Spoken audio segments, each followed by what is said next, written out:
No one ever warned us that the most dangerous ghosts don't scream. They don't chase. They don't appear in nightmares.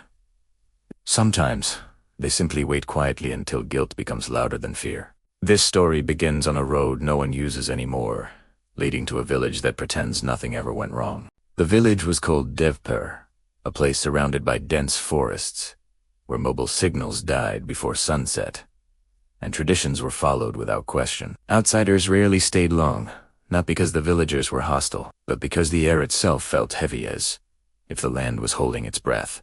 The elders often said the village was protected by ancient rituals, but the younger generation knew better. Something was watching. Something old. Something patient. Maya came to Devper as a guest, not as a threat. She was educated.com and carried a quiet confidence that unsettled people without her ever speaking a word. She stayed in a small house near the forest edge, a place most villagers avoided. At first, everyone was polite. Smiles. Greetings. But behind closed doors, whispers began. A woman living alone. A woman who didn't follow customs blindly. A woman who asked questions. In Devper, that was enough to mark someone as dangerous. The nights changed first. Lamps flickered when Maya walked past. Her shadow lingered longer than it should have. Animals refused to cross her path. Children claimed she knew their thoughts before they spoke. When parents asked Maya about it, she only smiled and said children were honest in ways adults were afraid to be. That answer made the villagers uncomfortable. The real trouble began during the village festival, a night meant for celebration. Maya was accused of disrespecting a sacred ritual, accusation with no proof, but proof was never necessary. Words turned into shouts. Shouts turned into cruelty. Maya stood there silently while people she trusted looked away. No one defended her. No one listened. That night, something inside her broke, not loudly, but completely. After that, Maya was never seen during the day again. Weeks passed. Her house stayed locked. People assumed she had left. They were relieved. But then, the dreams began. The same dream, shared by different villagers. A woman standing in the forest, her face hidden, whispering their names with voices they recognized, voices of their own conscience. People woke up sweating, claiming they felt watched even in daylight. The first death shocked everyone. A man was found dead near the forest, his body untouched, his eyes filled with terror.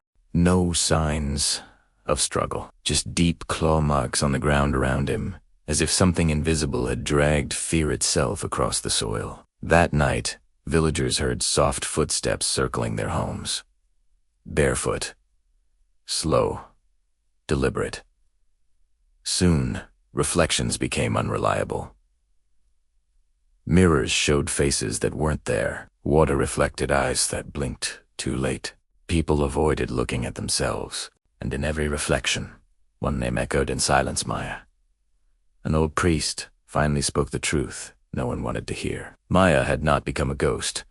She had become something far worse, a Pishachini, born not from dark magic, but from emotional destruction, not summoned, created.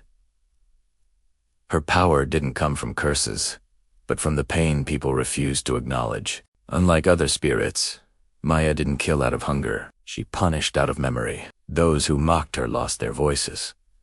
Those who accused her saw visions of their worst sins. Those who stayed silent were forced to relive the night. They chose fear over truth. Death, when it came, was slow and merciless, but never random. Children were the only ones she spared. They claimed Maya taught them lessons in dreams about kindness, honesty, and consequences. She says monsters are made, one child whispered, not born.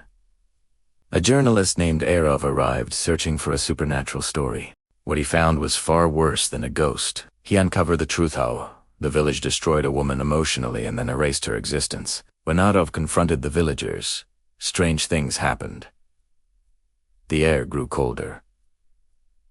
Lights shattered. A voice echoed through the trees, calm but heavy. "I waited," the voice said. "I waited for one of you to speak." That night, Maya appeared to Rav not as a demon, but as she once was, tired, broken, human. She didn't ask for revenge. She asked for the truth to be told. Arav published everything. The story spread. Authorities arrived. Deaf Pair was exposed. As attention grew, the hauntings slowly stopped.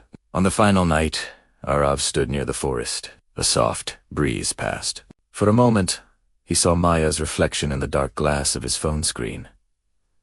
She smiled, not with anger, but relief. Then she vanished. Devpa still exists, but it is no longer the same.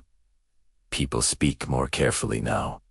Mirrors are covered at night, and no one walks near the forest after sunset. Because sometimes, when the wind is quiet, a whisper can still be heard. If you destroy someone in silence, don't be surprised when silence answers back.